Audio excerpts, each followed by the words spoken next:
had this one done yesterday. Okay. Okay, Bannock County Commissioners are in session. Today is Tuesday, September 14th. This is our regularly scheduled business meeting, and this morning I would move that we enter into the Board of Ambulance District right off the bat. Any discussion on that? Nope. All in favor, say aye. Aye. Aye. Good morning, Chief. Good morning, Commissioners. Ryan O'Hearn, Bannock County Ambulance District and Pocatello Fire Department. We're here before you to ask for approval for a capital purchase and a signature on a purchase order and grant disbursement request through the state of Idaho. This is a follow-up for the grant we were before you just 2 weeks ago to accept through the state of Idaho for $40,000. The project that we identified for that was purchase of one of the Striker auto load kits and power cot. The cost of that unit is $68,132.78. The grant is for $40,000, which would leave a local match for the ambulance district of $28,132.78. We did plan for this in the FY26 capital outlay, and this purchase is piggybacking on a Sourcewell contract. And we did work with procurement on this and notify Shanda. Good, good.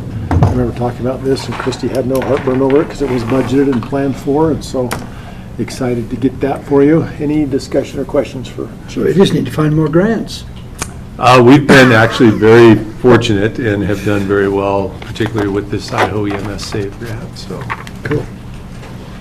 With that, I would move that we approve the grant acceptance and authorize disbursement of funds as discussed, and then exit the ambulance district. Is there any further discussion? All in favor, say aye. Aye. Aye. thank you. Thanks, Chief. Tristan and friends. Or just Tristan? Just Tristan today. Tristan Borkman, Assistant Planning Director. I am here for our floodplain variance that you heard a month ago. So our ordinance requires that we have to notify the state floodplain coordinator anytime we are looking to grant a variance to the floodplain. The variance was originally heard September 9th. We notified the state floodplain coordinator on the 11th of September, and we have to wait at least 30 days before we can make final action. Now that that 30 days has passed, we're here to make final action on that variance. I did want to make a note in the resolution. We did add, it's, I think, paragraph 6, where it discusses upcoming ordinance amendments are going to reflect this reduction of freeboard from 2 foot to 1 foot. So once those ordinance amendments are in place, this variance would actually not be necessary, and the structures would align with the future ordinances. So, Okay. and I think that's everything I have, unless you have any questions. No, we did receive a note from the floodplain coordinator, and he was in opposition, which did not surprise, but I think the direction we're going works just fine. So any questions, comments, or concerns? No, looks good. Okay. What's the resolution? Resolution 2025-72. All right, I make a motion that we go ahead and adopt, let's see, approve resolution 2025-72. Okay, we have a motion. No further discussion. All in favor, say aye. Aye. There you go. Told you it'd be easy, David. Thank you very much. Thanks, good luck. Buddy, ready to spend money right out of the gate. Getting good at it. Good morning, Buddy Romrell, Public Works Assistant Director. I just wanted to go over the FY26 fleet with you guys before I went ahead and pulled the trigger on all the ordering. Everything come back under budget. I did have some questions on the pool Tahoe, but other than that, we're straightforward with all the other bids, and that part went smooth. On the Tahoe, I've kind of been working with Commissioner Moser on exactly what direction the commission would like to go on this build. And so I built 2 different ones. The one you'll see is that comfort package for the 68.5. And basically, the difference between the two Tahoes that you got bids on is the more expensive one has a technology package that has what they call Super Cruise, and it's basically the car will drive itself. It also has the max trailering package that includes like the backup assist, or if you're backing up to the trailer or you're backing up with the trailer, you can do it with a knob rather than the steering wheel. Some of those features. And other than that, that's the main difference between the two bids that you have. So the one with the technology package is $3,000 over budget, and then the other one's about $1,500 under budget. So I just wanted to see which direction you guys would like me to go there, and then if there was some features or something that you guys haven't seen on the other fleet cars that you've gotten that you'd like, or I don't know if we'll be towing much with that. Yeah, I would say that's I would- not necessary at all. Yeah, I wouldn't either, so. Under budget, Yeah, yeah. always. okay. I have, I think the only one that I've driven that is just kind of a bummer is that truck that we got. Right. It was absolute bare bones, no power mirrors or anything, which I think does make it a little bit dangerous, because then people don't adjust it for themselves each time. Sure. And so, Yeah, it's a work truck Yeah. edition, so. yeah. Yeah. Yeah, I'm happy with that. Do you have any other thoughts on that? I've lived this long without all them backing up assists. I think we can all live with that. So, Okay. Okay. especially where it's under budget. Yeah. Okay. Let's go through. I saw on that, it has like a sunroof and things on that. Can we get it without that upgrade?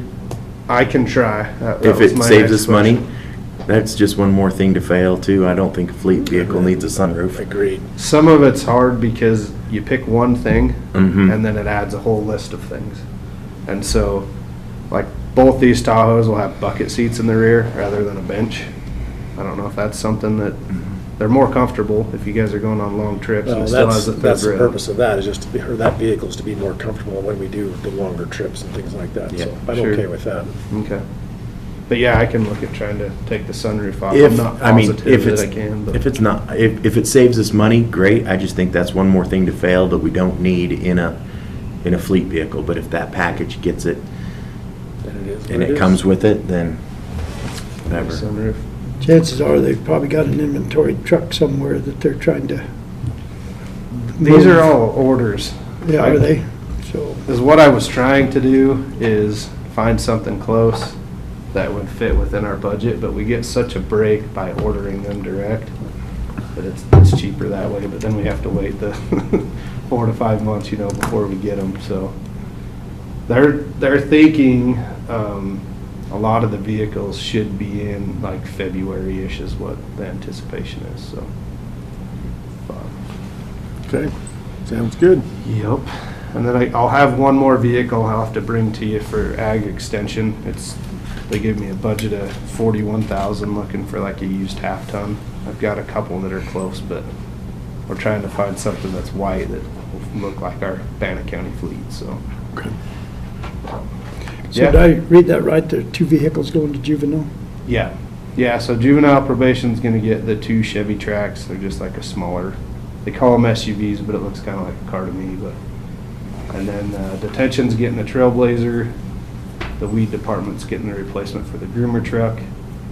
The Tahoe to the pool, and then Road and Bridge is getting 2 new 3/4 tons, so. Okay.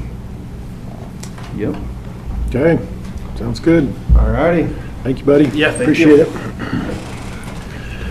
Okay, with that, we Can have. you wait for a minute? Oh, thought you were talking to me.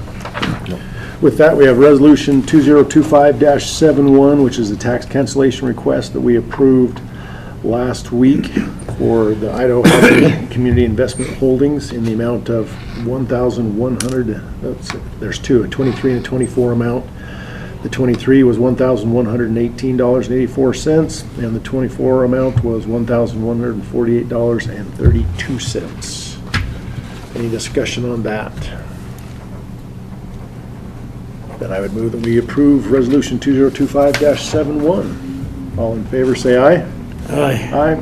And then last is the consent agenda, which has minute certification for October 2nd and 7th. And I didn't see. I'll make the motion we approve the items on the consent agenda. Okay, we have a motion there. All in favor, say aye. Aye. And with that,